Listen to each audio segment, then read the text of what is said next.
Menenangkan diri dulu karena tadi aku pecah nangis di dalam aku. Nggak tahu itu Pak. Aku bukan masalah nominalnya. Kok bisa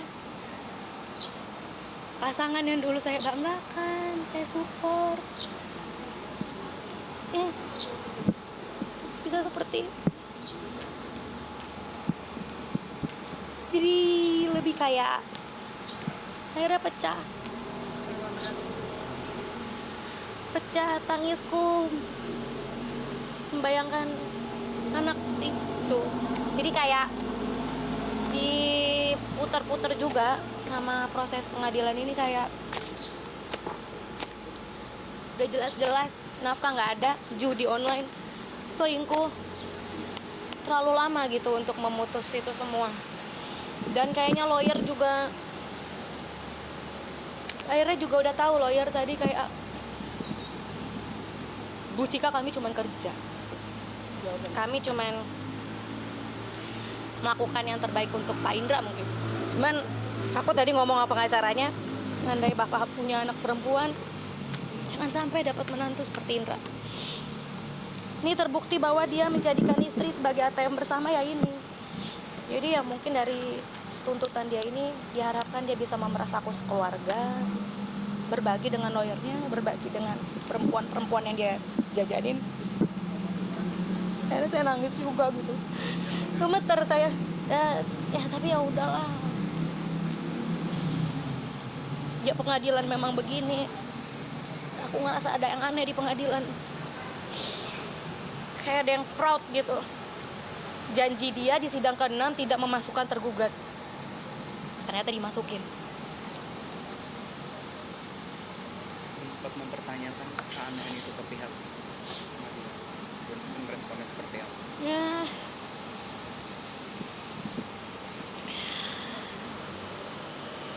gak tahu, biar Allah yang balas aja deh. Aku nggak bisa berharap sama ibu-ibu hakim. Menurut aku ini udah zolim banget, zolim.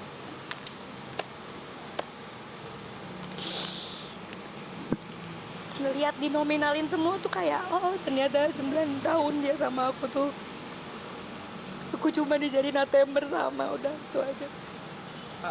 Maaf, saya boleh masuk gak?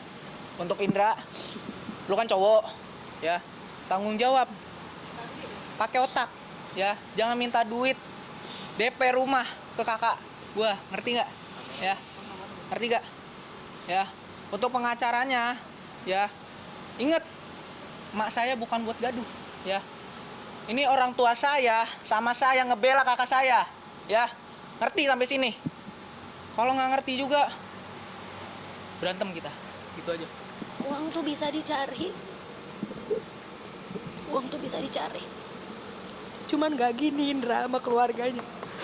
Meres kita semua gitu dengan keadaan yang dia yang perbuat sendiri, kok judi online-nya gitu. Asuransinya hancur bukan salah saya, kontraktornya hancur bukan salah saya. Memang dia tuh mis-selling gitu. Dia mis-selling, dia gak jujur.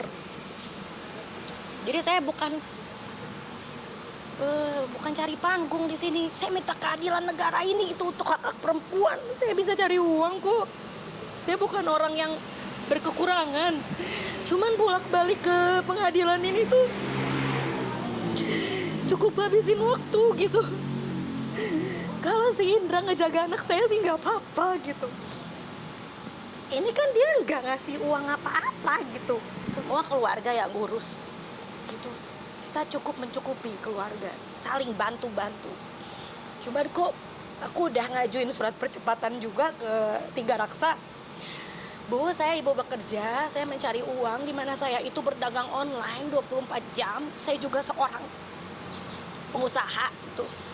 Saya generasi sandwich, Bu. Saya mendidik alpha. Saya generasi milenial. Saya juga harus menghidupi boomer gitu. Indra orang tuanya udah gak ada, saya masih ada gitu kan.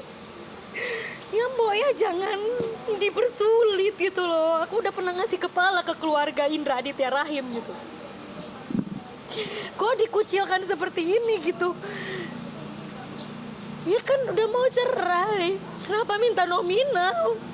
Ya kalau nggak sanggup nggak apa-apa, saya yang teruskan tuh KPR. Tapi tanda tangan dulu. Nah ini aja dia diajak ketemu aja nggak mau. Pilih notaris aja, pakailah law firmnya. Kalau emang law firmnya mau ada uang. Saya tahu gitu, maksudnya untuk perjanjian KPR ini cuma tinggal dialihkan doang kok. Ini buat anak masih tinggal di situ. Ngapain saya beli rumah baru? Kebanyakan saya yang keluar harian. Ibumu juga sama adikmu dulu juga tahu, tapi aku nggak punya saksi. Saksi di pihak keluarganya udah di surga semua gitu loh. Aku mau minta tolong siapa kalau bukan keluarga aku? Itu yang bikin aku sedih. Kalau udah mau lepas aja. Kan katanya Cikita harus ditinggalin. Ketika aku stop ATM aku, dia bilang aku nggak berguna. Jadi katanya berhenti jadi ATM Cikita gitu. Berhenti jadi ATM Cikita. Berhenti jadi ATM Cikita gitu. Kita bisnis keluarga. Masa rebut-rebutan Cikita berarti aku banyak pegang berkah dong. Tapi tolong jangan kelihatan kayak nyari perempuan untuk duit gitu loh. Ini ada anak, kecuali nggak ada anak deh. Gue bayar deh lo, Ndra. Berapa sih harga diri lo? Tapi ini ada Javier. Javier harus keluar negeri. Javier harus kuliah, harus jadi orang bener. Indra kan keluarganya udah nggak peduli semua sama dia. Lah terus kalau bukan aku yang cari uang, cari nasabah, cari klien, gimana dia mau perpanjang hidup? Koneksi dia juga rata-rata ada setengah dari aku. Gitu loh. Nominal nih buat apa? Gue Padang tapi gue nggak gini-gini banget. Padang perhitungannya bener. Lah ini meres istri sendiri gimana ceritanya? Apa? Nafkah dia bilang katanya 2,5 juta doang buat Javier. Buat aku nggak mau. Ya nggak apa-apa. Aku rubah. Nggak usah. Gugatan aku nggak usah. Nggak usah dikabulkan. Terserah deh. Terserah pengadilan aja. Dia masih ada pekerjaan kok. Aku pegang penawaran-penawaran dia yang sudah ACC. Dia ada uang tapi dia nggak mau keluar. Jadi aku harus kasih berkas-berkas lagi. Ya, siapa perempuan yang di samping Indra, yang nge-support Indra, yang ada di sisi Indra, tolong kita sama-sama perempuan. Kamu itu target selanjutnya. Gitu. Aku nggak mau bikin keluarga aku jadi pusing kayak begini, gitu loh. Itu yang membuat aku sekarang bertahan dengan caraku sendiri.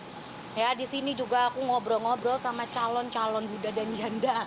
Di sini banyak pos bakum yang bisa aku tanyain tentang perpasalan, tentang hak-hak. Ida mutah itu harus dibayar, Indra. Ya. Ya, udah itu aja. Aku bingung, udah mau ngomong apa lagi, terserah deh. Ya, biarkan nanti minggu depan si para yang terkait sadar. Itu minggu depan apa? Nggak tahu aku udah nggak ngerti lagi dengan tahapan sidang yang berantakan ini. Udah maju, mundur, udah putusan, tiba-tiba jawaban gugatan. Nanti replik lagi, duplik lagi, aku nggak tahu. Jadi akhirnya ya aku nggak peduli. Yang penting aku mau mengembalikan buku nikah ini kepada negara dengan status yang baru. Dah, Indra terserah ya kalau aku udah ngomong kayak gini, Indra. Setiap gue ngomong ini pas lagi hujan, gak berkah, Indra. Sumpah, giniin keluarga tuh. Aku cuman gak nyangka aja Javier ini ikutan dihukum juga di sini. Jadi jawaban dia adalah kalau bisa ya ganti 900 jutanya. Lah, kan dia cuma tukang kurir bayar.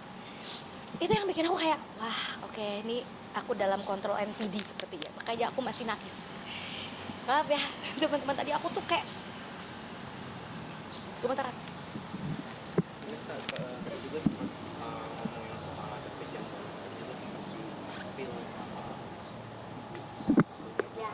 soal ada surat yang Oke, aku ya tadi juga antara aku dan yang mulia